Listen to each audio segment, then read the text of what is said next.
Alright guys, so meron tayo ditong Everest.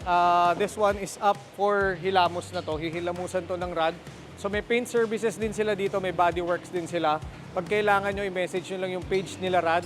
Nakatag din yan dito sa video na to.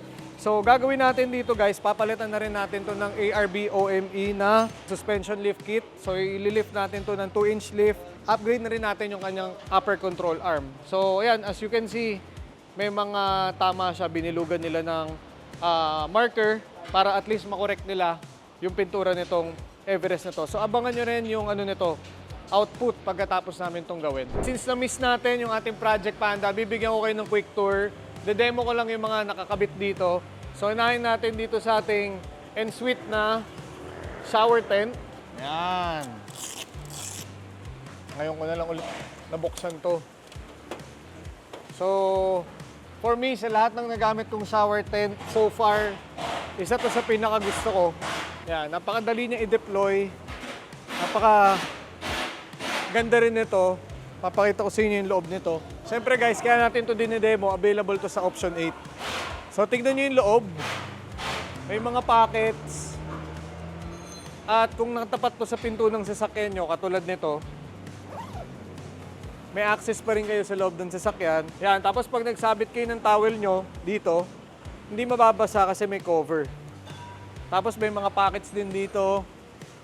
Tapos may bintana rin yan dito. So if ever maglulusot kayo ng mga water supply or hose, pwede. Or kung mga may iaabot kayo, pwede din dito sa ibabaw. Yan. So dito naman tayo sa RTT, yung Orion na Ironman 4x4. Demo ko lang din to sa inyo guys.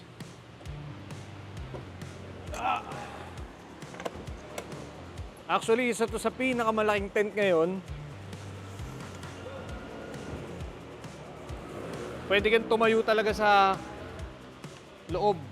Napakalapad, napakalaki ng ating RTT. Siyempre, sabayan natin yan ng Delta Wing na 270 awning. Ito rin. Siyempre, pag malaki yung RTT, malaki din yung awning. May 3 velcro strap para hindi siya bumagsak. Sobrang laki nito. Alright guys, so bagay na bagay ito sa FJ. Pangkanan talaga to. Kasi yung ibang mga awning natin, pag nilagay natin sa kaliwa, nahaharangan ng pinto. So sakto ito, pang right side, pang FJ Cruiser talaga siya. And meron tong kasamang wall. So if ever, pwede mo pa itong i-extend para maging shade mo if ever maaraw sa side mo. Tapos dito sa pillar, meron itong mga lights. Built-in na LED sa 3 pillar niya. Kaya hindi mo na kailangan ng ilaw pag bumili ka nitong awning tent na to.